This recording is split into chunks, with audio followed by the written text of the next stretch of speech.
Shalom Bapak Ibu dan Saudara yang terkasih dalam Tuhan. Pada pagi hari ini kita bersyukur boleh memuji, menyembah, memuliakan Tuhan. Dan pembacaan firman Tuhan pada pagi hari ini terambil dari 2 Raja-Raja. Mari kita lihat firman Tuhan 2 Raja-Raja pasal yang ke-13 ya. Kita melihat bagaimana Tuhan tetap mengasihi umat Israel, bahkan raja yang jahat itu ketika dia bertobat ya. Raja itu bertobat, yaitu Raja Yoahas ya. Kita melihat firman Tuhan 2 Raja-Raja pasal 13 ayat 1. Saya membaca ayat 2, Bapak Ibu dan Saudara yang terkasih dalam Tuhan. Yoahas Raja Israel. Dalam tahun ke-23 zaman Yoas bin Ahazia Raja Yehuda, Yoahas anak Yehu menjadi raja atas Israel di Samaria. Ia memerintah 17 tahun lamanya. Ia melakukan apa yang jahat di mata Tuhan, dan ia hidup menuruti dosa Yerobeam bin Nebat yang mengakibatkan orang Israel berdosa pula. Ia tidak menjauhinya. Sebab itu bangkitlah murka Tuhan terhadap Israel, lalu diserahkannyalah mereka ke dalam tangan Hazael dan ke dalam Ben-Hadad anak Hazael selama zaman itu. Tetapi kemudian Yoahas memohon belas kasihan Tuhan, dan Tuhan mendengarkan dia, sebab ia telah melihat bagaimana beratnya orang Israel ditindas oleh Raja Aram. Tuhan memberikan kepada orang Israel seorang penolong sehingga mereka lepas dari tangan Aram dan dapat duduk di kemah-kemah mereka seperti yang sudah-sudah bersama-sama. Hanya mereka tidak menjauh dari dosa-dosa keluarga Yerobeam yang mengakibatkan orang Israel berdosa pula, melainkan mereka terus hidup dalam dosa itu. Juga patung Asyera masih berdiri di Samaria. Demikian pembacaan firman Tuhan. Nah, Bapak Ibu Saudara yang terkasih dalam Tuhan, kita melihat Raja Yoahas ini, firman Tuhan berkata bahwa dia melakukan yang jahat ya. Perhatikan bahwa dia melakukan yang jahat. Dia memerintah selama 17 tahun. Ayat yang kedua, ia melakukan apa yang jahat di mata Tuhan dan hidup menuruti dosa Yerobeam bin Nebat yang mengakibatkan orang Israel berdosa pula. Ia tidak menjauhinya. Nah, seringkali muncul dalam firman Tuhan menuruti dosa Yerobeam ya, raja pertama dari Israel setelah kerajaan itu pecah ya, terbagi 2. Nah, Yerobeam memang membuat agama baru karena ya tidak lagi ke Yerusalem menyembah Allah, tetapi di Samaria, di Betel ya, dan di Dan itu ya. Nah, dan ada lembu emas yang harus disembah mereka. Semua dirubah, imam-imam dirubah. Hari-hari ibadah, hari-hari raya dirubah, semuanya dirubah. Dan ternyata pada zamannya Yoas juga Yoas melakukan hal itu. Dan ini sesuatu hal yang jahat di mata Tuhan ya. Dia melakukan apa yang jahat di mata Tuhan. Kejahatannya kehidupan mereka yang adalah menyembah berhala ya, tidak menyembah Allahnya Israel itu, tidak menyembah Tuhan. Hidup menuruti dosa Yerobeam bin Nebat. Nah, oleh karena dosa, oleh karena kejahatan ini, maka Tuhan menghukum mereka. Ya, ayat 3, sebab itu bangkitlah murka Tuhan terhadap Israel, lalu diserahkannyalah mereka ke dalam tangan Hazael Raja Aram dan ke dalam tangan Ben-Hadad anak Hazael selama zaman itu. Jadi upah dari kejahatan itu adalah penderitaan atau hukuman, jelas ya. Jadi umat itu dihukum. Yang menghukum adalah Allah sendiri melalui orang lain, melalui bangsa Aram di sini. Jadi mereka mengalami penindasan. Nah, menarik adalah begini, walaupun Yoahas jahat, tetapi situasi yang dialaminya membuat dia sadar ya akan adanya Tuhan yang akan menolong mereka.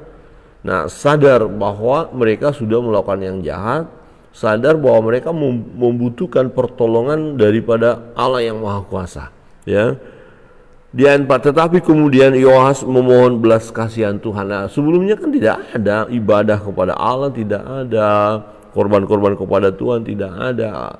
Karena semuanya baik, semua beres. Karena kadang-kadang kalau hidup kita semua baik, semua beres, kita bisa lupa Tuhan. Ini satu hal yang bisa kita lihat dalam fakta kehidupan kita hari lepas hari, ya. Semuanya beres, diberkati Tuhan, sehat, kuat, apa yang kita perlukan ada, kita nikmati, lupa mengucap syukur kepada Tuhan, lupa berdoa, lupa beribadah, lebih fokus kepada harta, lebih fokus kepada kesenangan dunia. Ya, ini sesuatu hal yang jahat di mata Tuhan, ya. Sesuatu hal yang jahat di mata Tuhan. Nah, kemudian kita melihat Yoas ini ketika ada penderitaan, ketika ada tekanan yang dahsyat, ketika mereka dianiaya, baru mereka sadar, baru mereka ingat akan Tuhan. Nah, ini sesuatu hal yang saya pikir betul sekali, ya, dalam hidup kita hari lepas hari, ya. Kita sering ingat atau lebih sering memanggil nama Tuhan ketika ada kesukaran, ketika ada sakit penyakit. Seringkali saya katakan begini, orang sakit dengan orang sehat doanya lebih banyak yang mana?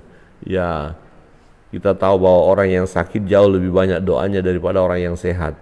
Ya, orang sehat kadang-kadang berdoa pun tidak. Tapi kalau sakit, apalagi penyakit itu menekan demikian dahsyatnya, rasa sakit luar biasa, kita berseru, Tuhan tolong, Tuhan Yesus tolong saya, Tuhan Yesus tolong saya, ya. Pada saat mau makan berdoa, saat makan obat berdoa, banyak kali doanya, ya. Ketika kita dalam situasi sulit, memang kita baru ingat. Ini menyadarkan kita bahwa kita nggak ada apa-apanya, kita memerlukan Tuhan.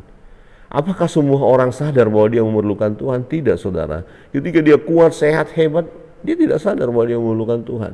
Bahkan yang ada adalah tidak mau tahu tentang Tuhan, tidak mau tahu tentang ibadah, tidak mau tahu tentang baca firman. Tidak ada urusan itu, pokoknya sibuk.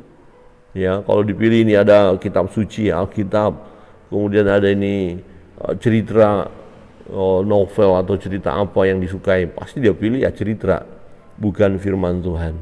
Ya, lebih senang membaca berita-berita yang sedang viral, ya, daripada membaca Alkitab. Ya, kira-kira begitu. Tetapi kalau sudah keadaan susah, sakit, menderita, baru teriak sama Tuhan, Tuhan tolong saya. Ya, seperti itu, ya. Ini hampir banyak kita punya pengalaman seperti itu, ya. Saya pun dulu punya pengalaman hal seperti itu, ya. Memang pada saat berat sekali beban itu, baru Tuhan tolong. Atau bukan hanya berdoa, tapi ambil doa puasa lagi, ya. Doa puasa, nggak pernah berpuasa, ini berpuasa, bukan hanya 1 hari, 3 hari berpuasa lagi, ya. Tambah lagi berpuasa, wah, mendekatkan diri kepada Tuhan. Jadi dorongan mendekatkan diri kepada Tuhan oleh karena ada kesusahan, ya. Ini ya ironis, ya, tetapi itu jauh lebih bagus daripada tidak, itu maksudnya, ya. Jadi kalau Yoas ini mengalami kesusahan dan bangsa Israel diserang oleh Raja Aram dan dianiaya, ditindas, bahkan kita lihat nanti hanya sedikit yang tersisa dari orang Israel itu, ya. Kemudian mereka teriak kepada Tuhan, wah, ini sesuatu hal yang positif, ya. Di ayat 14 kita baca bersama-sama, ayat 14. 1, 2, 3. Tetapi kemudian Yoahas memohon belas kasihan Tuhan, dan Tuhan mendengar dia, sebab ia telah melihat bagaimana beratnya orang Israel ditindas oleh Raja Aram. Ya, jadi Tuhan katakan, wah, Tuhan tahu kok, memang Tuhan yang izinkan itu terjadi, dan memang bangsa Aram menindas dengan dahsyat luar biasa. Ya, kemudian Yoahas raja ini memohon belas kasihan. Nah, Allah kita adalah Allah yang penuh belas kasihan, panjang sabar, ya. Dia tidak membiarkan seseorang itu mati, ya, dalam penderitaan, dalam kesusahan, atau dalam kefasikannya.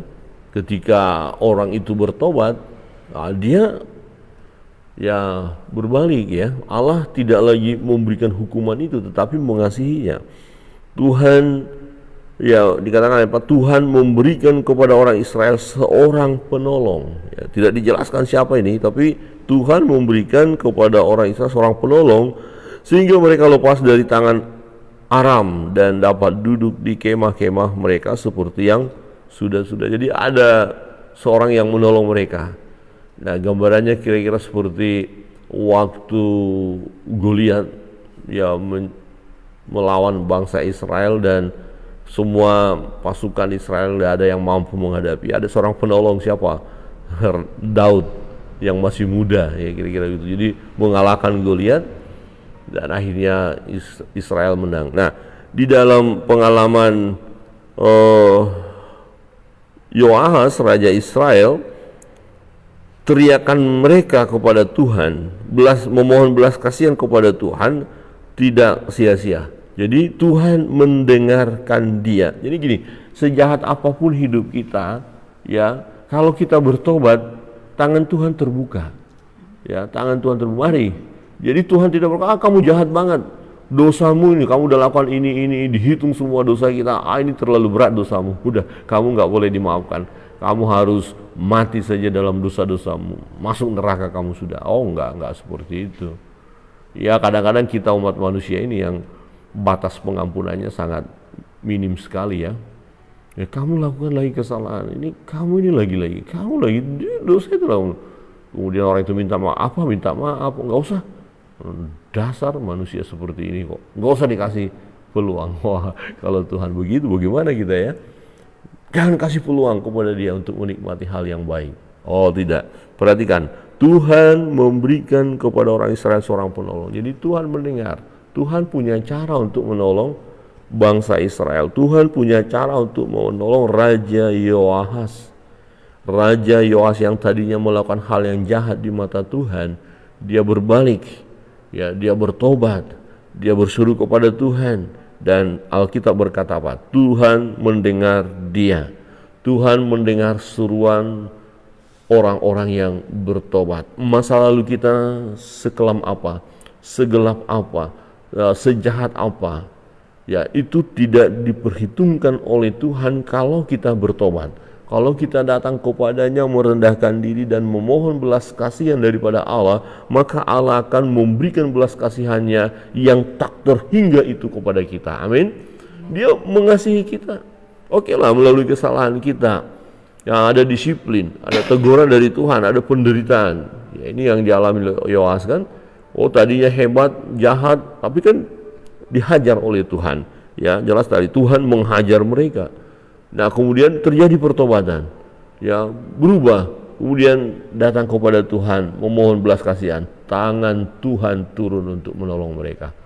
Wow, luar biasa. Yang ironisnya adalah ada orang-orang yang sampai garis akhir tidak mau bertobat, tetap mengeraskan kepala, sudah tahu itu hajaran dari Tuhan, sudah tahu dia tidak berdaya menghadapi masalah itu, ya tetap saja tidak mau datang kepada Tuhan.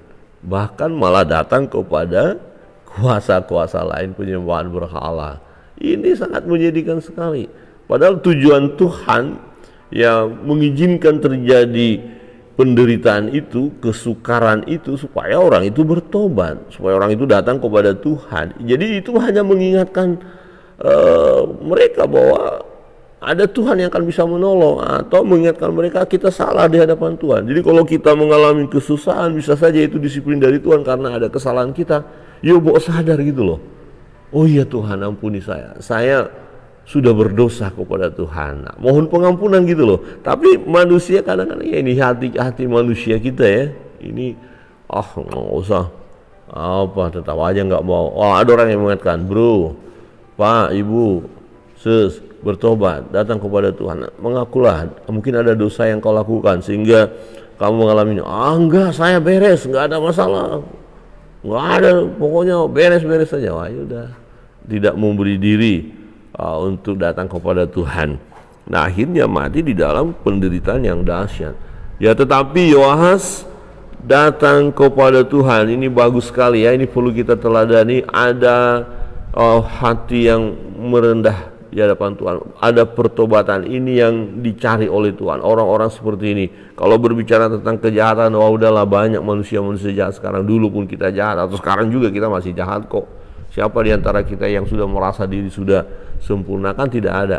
Tetapi yang menarik adalah, ya, ketika kita merendahkan diri di hadapan Tuhan, Tuhan memberikan belas kasihannya kepada kita.